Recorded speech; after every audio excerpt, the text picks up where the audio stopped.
दुबले होने की कोशिश में यूट्यूब देखकर डाइट प्लान पर अमल करने वाले एक नौजवान लड़के की हो गई मौत। तफसीलात के मुताबिक वजन कम करने के लिए गैर सेहत बख्श ग़िज़ा के उसूलों पर अमल करने के नतीजे में तमिलनाडु का 17 साला नौजवान हलाक हो गया। कोलाशेल इलाके से ताल्लुक़ रखने वाला शक्तेश्वरन मुश्तबा हालत में फौत हो गया। पुलिस ने मुकदमा दर्ज करके तफ्तीश शुरू की, जिसके दौरान उन्हें पता चला कि गुज़िश्ता 3 माह से वो मुख्तलिफ यूट्यूब चैनल देखकर सख्त डाइट प्लान पर अमल कर रहा था। नौजवान के घर वालों ने बताया है कि वो किसी भी किस्म का ठोस खाना खाए बगैर सिर्फ पानी और फलों का रस यानी कि जूस डाइट पी रहा था। उनके मुताबिक लड़के ने ये डाइट डॉक्टरों के मशवरे के बगैर सिर्फ यूट्यूब वीडियोस में दी गई हिदायत की बुनियाद पर अपनाई थी। इस दौरान वो वजन कम करने के लिए मुख्तलिफ गोलियां भी ले रहा था और साथ में वर्जिश भी कर रहा था। जुमेरात को सांस लेने में दुश्वारी के बाइस वो अचानक घर में गिर पड़ा। फौरन उसे अस्पताल ले जाया गया, लेकिन डॉक्टरों ने बाद मुआयना उसे मुर्दा करार दिया। पुलिस के मुताबिक नौजवान की मौत की असल वजह जानने के लिए नाश को पोस्टमार्टम के लिए रवाना कर दिया गया है।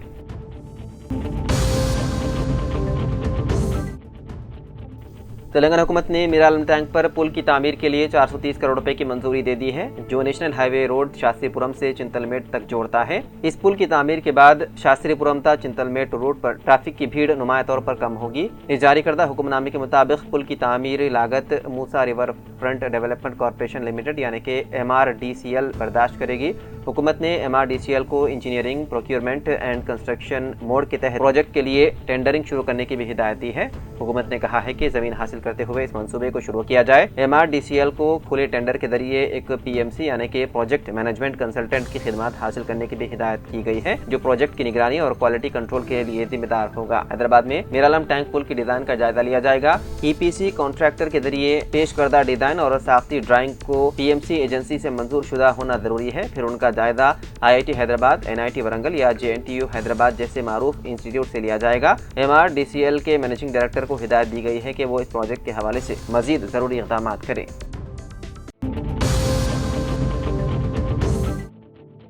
सुप्रीम कोर्ट ने जुमे को आंध्र प्रदेश और तेलंगाना असेंबली नशिस्तों में इजाफे के लिए मरकज को हिदायत जारी करने से इनकार कर दिया। जस्टिस सूर्यकांत और जस्टिस N कोटेश्वर सिंह इस दरख्वास्त की समाअत कर रहे थे, जिसमें आंध्र प्रदेश तंजीम जदीद एक्ट साल 2014 के तहत मुख्तलिफ दफात पर अमलावरी की दरख्वास्त की गई थी, जो दोनों रियासतों के असेंबली हलकों की नई हदबंदी की राहें फराहम करती है। अपने फैसले में बेंच ने आंध्र प्रदेश और तेलंगाना के हलकों की हदबंदी की हिदायत देने से इनकार कर दिया।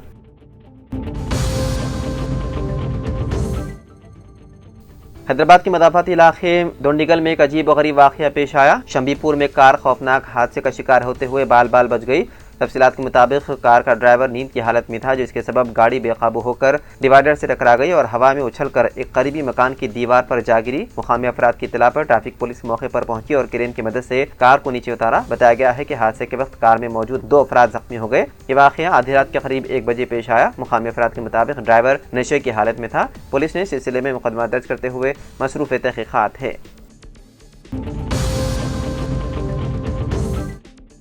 तेलंगाना हुकूमत ने कहा है कि वो सहाफ़ियों से मुतालिक 3 अहम मसाइल को एक एक करके हल करेगी। रेवेन्यू, इंफॉर्मेशन और हाउसिंग के वजीर P श्रीनिवास रेड्डी ने यकीन दिलाया है कि सहाफ़ियों से मुतालिक 3 अहम मसाइल को एक एक करके हल किया जाएगा। ये ऐलान किया गया है कि जल्द ही रियासत तेलंगाना के सहाफ़ियों को नई मंजूरी दी जाएगी। वजीर श्रीनिवास रेड्डी ने खम्मम जिले के वायरा में TUWJ की चौथी जिले कॉन्फ्रेंस में बतौर मेहमान खुसूसी शिरकत करते हुए ये बात बताई। वजीर ने कहा कि एक्रेडिटेशन कार्ड देने के मसले पर आइंदा हफ्ते यूनियन कायदीन से बातचीत की जाएगी और हतमी फैसला किया जाएगा। उन्होंने इंकशाफ किया है कि एक्रेडिटेशन कार्ड देने के फौरन बाद हेल्थ कार्ड दिए जाएंगे। उन्होंने हाउस प्लाटों के हवाले से कानूनी माहिरीन से बात करने का वादा किया, क्योंकि वो सुप्रीम कोर्ट में है और उन्हें बगैर किसी रुकावट के तकसीम करेंगे। उन्होंने जोर देकर कहा कि सहाफ़ियों की फलाह बहबूद कांग्रेस हुकूमत का मकसद है।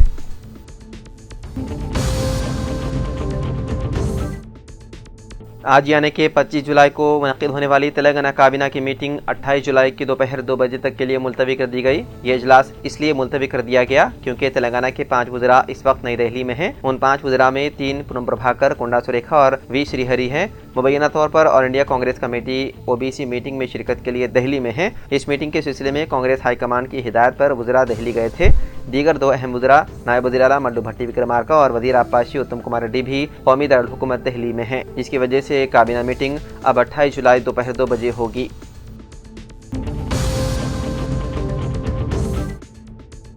راجستھان کے ضلع جھالاواڑ میں جمعے کی صبح ایک المناک واقعہ پیش آیا، جہاں ایک سرکاری اپر پرائمری اسکول کی عمارت کی چھت اچانک منہدم ہو گئی۔ اس حادثے میں 4 طلبہ موقع پر ہی ہلاک ہو گئے، جبکہ مزید 20 بچے زخمی ہیں۔ زخمیوں کو فوری طور پر قریبی اسپتال منتقل کر دیا گیا۔ مقامی افراد، پولیس اہلکار اور دیگر سرکاری حکام جائے حادثے پر ریسکیو کاموں میں مصروف ہے۔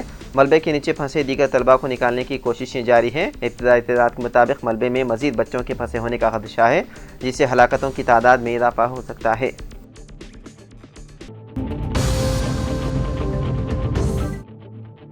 ہندوستانی محکمہ موسمیات نے اطلاع دی ہے کہ تلنگانہ میں جمعہ اور ہفتے کو کئی اضلاع میں شدید بارشیں ہونے کا امکان ہے، جبکہ دیگر علاقوں میں درمیانی درجے کی بارشیں متوقع ہیں۔ شمالی خلیج بنگال میں بنے کم دباؤ کے اثر سے 30 تا 40 کلومیٹر فی گھنٹے کی رفتار سے تیز ہواؤں کے ساتھ بارشیں برسنے کا امکان ہے۔ عرب ساگر سے لے کر جنوبی چھتیس گڑھ تک ایک ٹرف لائن یعنی کہ دباؤ کی لکیر بھی قائم ہے۔ محکمے نے کئی اضلاع کے لیے یلو الرٹ جاری کیا۔ اس کے علاوہ جمعرات کو بھی خلیج بنگال میں بنے کم دباؤ کی وجہ سے حیدرآباد سمیت پوری ریاست میں ہلکی تا تیز بارش ریکارڈ کی گئی، جس سے عام زندگی متاثر ہوئی۔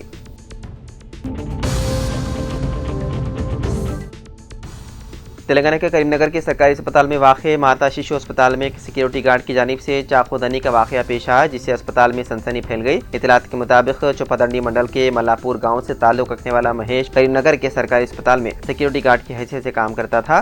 اس کی بہن شراونی، جو 3 ماہ کی حاملہ تھی، گزشتہ 3 دنوں سے خون بہنے کی شکایت پر اسپتال میں داخل کی گئی تھی۔ علاج کے لیے اسے اس کا بہنوئی پالا کرتی مہیش اسپتال لایا تھا۔ ڈاکٹروں نے معائنے کے بعد بتایا کہ حمل برقرار رکھنا ممکن نہیں اور اس لیے اسقاط حمل کیا گیا۔ اس بات پر مہیش سخت ناراض ہو گیا اور اپنے بہنوئی پالا کرتی پر چاقو سے حملہ کر دیا۔ حملے کے بعد مہیش چیخ و پکار کرتا ہوا اسپتال سے فرار ہو گیا۔ اسپتال کے عملے نے فوری طور پر پولیس کو اطلاع دی۔ پولیس نے موقع پر پہنچ کر واقعے کی تحقیقات شروع کر دی۔ زخمی شخص کو علاج کے لیے داخل کرایا گیا ہے۔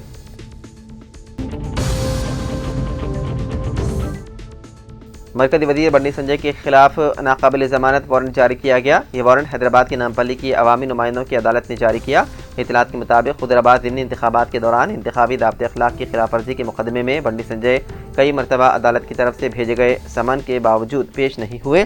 اس بنیاد پر عدالت نے ان کے خلاف ناقابل ضمانت وارنٹ جاری کیا۔ ذرائع نے بتایا ہے کہ اس وقت پارلیمنٹ کا اجلاس جاری ہے، اس لیے بنڈی سنجے کی طرف سے ان کے وکیل عدالت میں وارنٹ ریکال کی درخواست داخل کریں گے۔ اس کے ساتھ ہی وہ 30 جولائی کو عدالت میں پیش ہونے کی اجازت بھی طلب کریں گے۔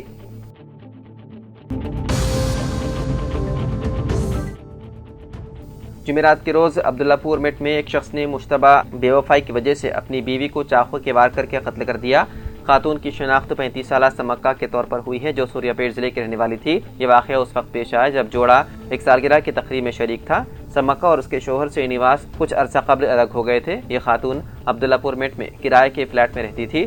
یہ واقعہ اس وقت پیش آیا جب شرینیواس اور سمکا شرینیواس کی بھانجی کی بیٹی کی سالگرہ کی تقریب میں شریک تھے۔ کیک کاٹنے کے بعد ملزم نے چھری نکالی اور سمکا پر متعدد وار کیے۔ شدید زخموں کی وجہ سے خاتون کی موقع پر ہی موت ہو گئی۔ اس واقعے کے بعد پارٹی میں موجود مہمان حیرت زدہ رہ گئے۔ بعد ازاں شرینیواس موقع سے فرار ہو گیا۔ اطلاع ملتے ہی عبداللہ پور میٹ پولیس نے جائے وقوع پر پہنچ کر تحقیقات کا آغاز کر دیا۔ بتایا گیا ہے کہ ملزم کو رات دیر گئے گرفتار کر لیا گیا۔ مزید تحقیقات ہے جاری۔